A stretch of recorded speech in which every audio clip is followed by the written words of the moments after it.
Welcome back to Beyond Well with Sheila Hamilton. I'm here with Dr. Jenna LeJeune. Hello, Jenna. So nice to see you. And Dr. Brian Goff. Hi, Brian. Hey, it's good to see you, Sheila. We talk about mental health and that we're all along a spectrum of wellness. And some days you're going to feel really great and other days you're going to be suffering. And we're trying to normalize the experience of suffering. But shame is one of those experiences that I have never met a person who said, yes, I love it when I feel shame.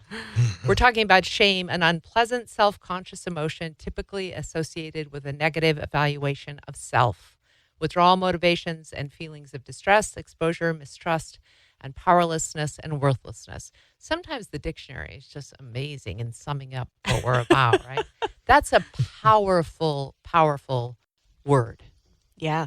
And actually, what you said, Sheila, about, nobody likes shame, that, it has been said that shame is actually the most painful of human emotions because evolutionarily humans have evolved to respond to shame as if it were a literal threat to your life.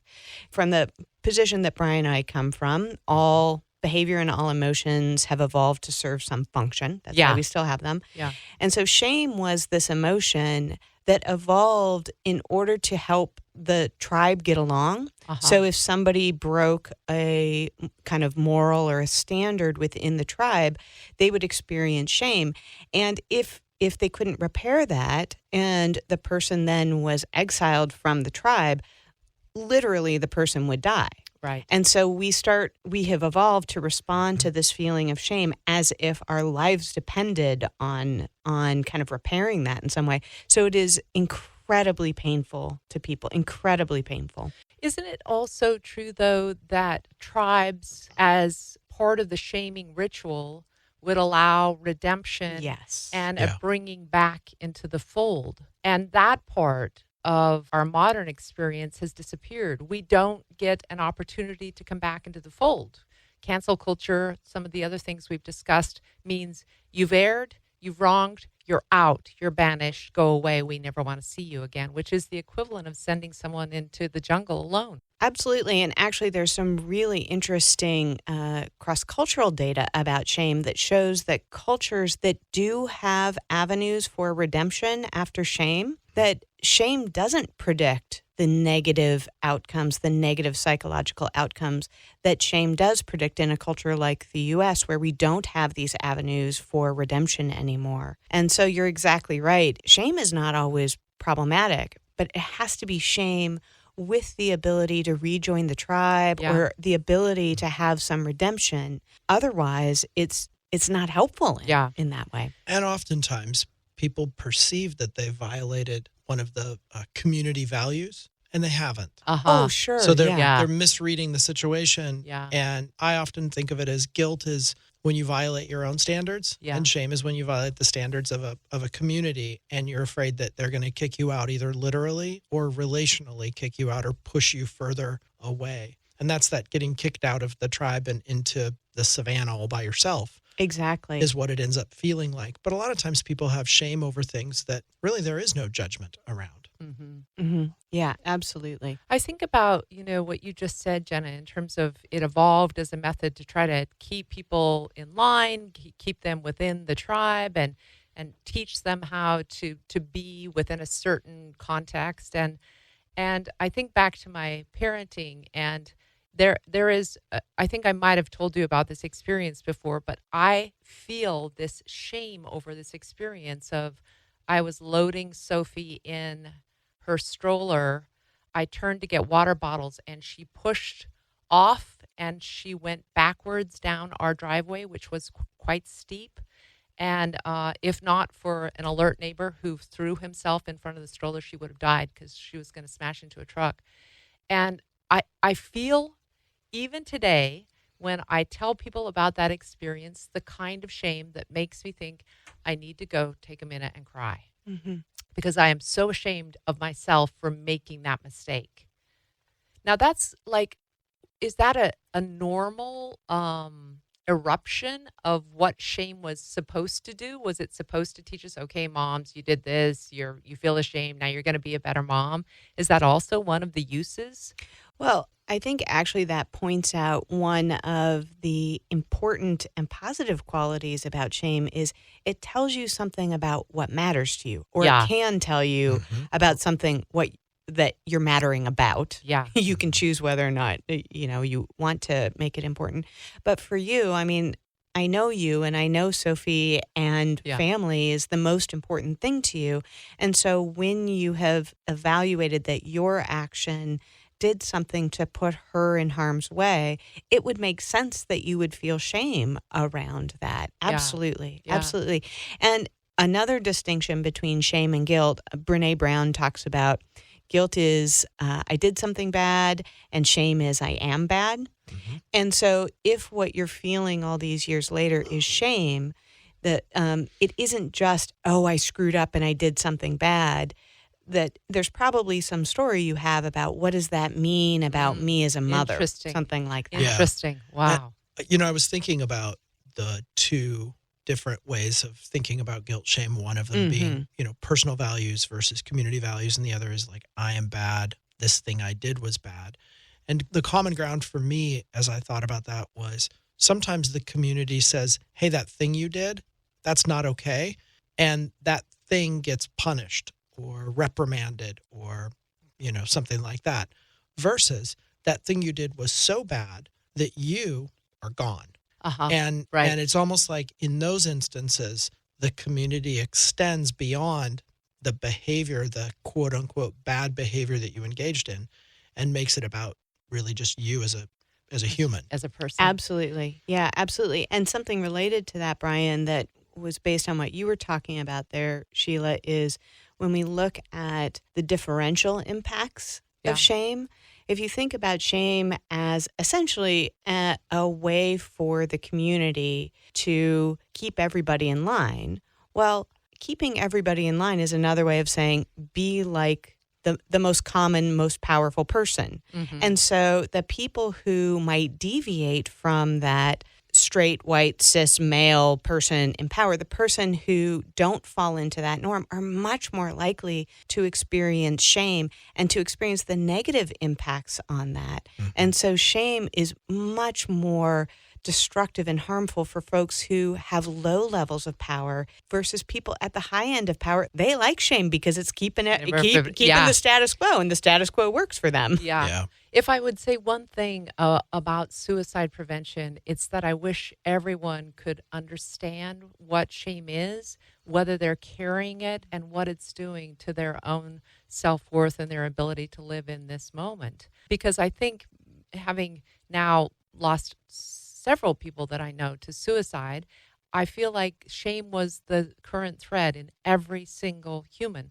And for most of the people I knew, it was deeply based in a religious ideal of who their church wanted them to be, who their church believed that they should be. They variated from that norm, and they felt as if they could never quite be the right person again.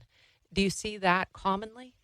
Yeah, I would say that's very common, and at least my experience with people who have died by suicide, it's very rarely just about, I can't handle this pain anymore. It's very often about, I don't deserve to be in this community. Right. They would be better off without me. I can't ever be a part of these relationships. I'm a burden. I'm a burden. And so in a way, it's that self-ostracizing, the ultimate self-exile. That's right. Yeah, it's almost, there is no community for me. Yep. And I am kicking myself out of my community with myself. Absolutely. Yeah. Wow. And unfortunately, so all emotions have an action tendency that goes with them. That is like what the urge is to do when you feel the emotion. And the action tendency that tends to go with shame is to hide. And so unfortunately, what happens is when we feel shame, we don't reach out to our community or other people that might be supportive to be able to get some feedback or some help around that. We hide because we feel this is shameful, right? And so we hide in our shame, and you see this with people who eventually die by suicide. They don't reach out to people as much. They withdraw, they hide. And then there's no ability to kind of crack through that shame. Right. And just to extend that idea that emotions have these action tendencies, more often than not, those action tendencies across whatever emotion we're talking about tends to maintain or increase the emotion that we're feeling. It's as though emotions love themselves. Yes. Oh, that's right? exactly. Such a great bumper sticker. Yeah. Be careful, your emotions love themselves. Yeah. I mean, think about it. When They're you're reproducing. when you're sad, you Yeah. shut down, isolate, withdraw. Yeah. That's a prescription for being more sad. That's When right. you're in a good mood, when I'm in a good mood, I want to get things done and have Yeah, a fun time. totally. When I get things done and have a fun time, I tend to be happier. When we're afraid, we avoid. You want to become afraid of something, avoid it for a really long Right. time. And if I want to be ashamed of something, just choose something and decide I'm not going to let anyone see it and I'm going to hide it. Yeah. You know, the trick is, what kind of thing will I actually get judged for? So if we took a break here and I went to the restroom and I was washing my hands and I turned on the sink and the water jetted out for some reason and sprayed water on my pants, looks like I wet my pants. I could come in here and pull my shirt over my pants and hide it and all of that. I'm going to become more and more self-conscious about this water on my pants, as opposed to if I came in and went, can you believe? Yeah. Look what I did. Right. Jeez. You know, splashed water on my pants. If, on the other hand, I was sitting in here and we're having this conversation and I just peed myself, just went to the bathroom in my pants and said, hey, guys, look what I did. Your response to me is going to be quite a bit different, unless, of course, you think that it's for a medical reason and so forth. But your response to me is going to be very different in that instance. Yeah. So there might be places where I need to discreetly slip away, or I need to discreetly wrap this thing up and go home and change clothes and whatever else. Or I need to say, wow, look at this crazy, embarrassing thing that happened. It looks like I wet my pants. Exactly. And so I think when it comes to shame, the idea here is you pay attention to the context. Is my context or my community, the people I'm surrounding myself by, are they giving me the message that who I am or what I have done, it needs to change in some way? And then you check in with yourself and you say, would that be what I choose? Like if I got to choose what, how I wanted to be in this world, would I say, yeah, that's something I don't want to be doing? Yeah. If so, great. Let's work on kind of shifting things for you. If there's a discrepancy in those two things, what you may need to do is you might need to change your context versus changing yourself. Exactly. Yeah. I wanted to talk about just how much more intense it has become to feel shame because of the internet and social media. How readily available the tools of shaming oneself are, how readily available they are for someone shaming someone else, how there is groupthink on Twitter that decides who we're shaming and how far we're going to take them. Talk to me just about some fair rules of play that you think would help people in both thinking about their online presence and how they are in the world. With respect to how they... Here's why I ask. I think that the intimacy of social media allows a lot of people to be able to put out their shame. And instead of getting support and a good psychiatrist or a psychologist helping them through how to walk through that, they can actually get the opposite. I see what you're saying. Right. Right. So if you show the opposite of the hiding, if you show in a social media context, the feedback that you get may not be the kind of thing that lowers the shame. Either there won't be feedback or it may be negative feedback. I was thinking along the lines of the way that people sometimes participate in social media, sort of the call out culture, or when you're distanced from someone, it's really easy to be mean, to flame, right? And you don't get as much feedback when you say something mean towards somebody. If you do it face to face, you could see it on their face. They don't like that. And you kind of have this response like, oh, that doesn't feel good to be mean like that. Yeah. When you do it through the filter of social media, you don't get that feedback. And it's like, this is really fun to be really outspoken and blah, blah, blah. So it's modeling. If I let people know that this is going on in my life, I've seen the way other people get treated on social media. Yeah. I don't want that. Yeah. Yeah. There's actually a really good book called So You've Been Publicly Shamed. Oh, wow. It's a fantastic book. It's been out for a few years, but we're in this culture where the norm has become that it's okay to shame other people. And I think that's a very significant shift. Yeah. that has become so much more common because of social media and the internet, that people are really suffering in these ways that maybe they haven't before. Again, I'm just going to go back, Sheila, to what you said at the very beginning, because I really think this is key when it comes to shame. I don't think shame itself is necessarily the only problem, or even maybe the primary problem. The primary problem comes when we dehumanize and then we don't give a chance for redemption. And so there is a difference between saying, Brian, I don't like it when you pee yourself here in the studio. Is something going on with you? Can we talk about that? And can we work on you not doing that anymore? Versus me coming on the radio and saying, Brian's this disgusting monster that pees in the studio. Oh, interesting. Yeah. So we need to humanize, even if we don't like another person or, public figure's behavior, we need to be able to see them as a human being and then offer a path of redemption, even if they don't take that path. Yeah. Yeah.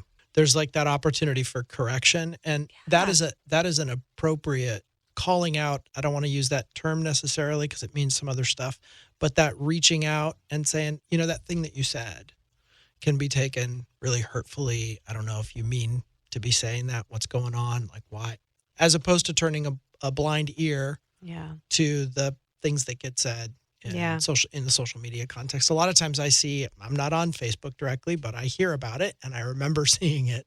People feel very free to say all kinds of things on social media that many people find controversial or upsetting. And then instead of doing it behind the scenes and doing it privately to the person, they decide to make the argument public. Yeah. And the other thing that happens, there's this concept in psychology called intentional thinking. And I think this is a really key problem as well with what's happening is it isn't just that I'm having the reaction, I don't like what that person said or did. It's that we do intentional thinking, which is we're assuming intention, a particular intention on the other person's part. So I don't like what you said, and I'm assuming you meant it this way, or I'm assuming you meant to hurt me, or I'm assuming this means you're totally ignorant about this. Yeah. And so I think I do want people to be able to give feedback because I think feedback is so helpful. To hopefully do it in a private, kind, constructive way would be helpful. But if you could give feedback without doing the intentional thinking, and even if you could give feedback while giving the other person the benefit of the doubt, truly in your mind, assuming that they didn't mean to harm you.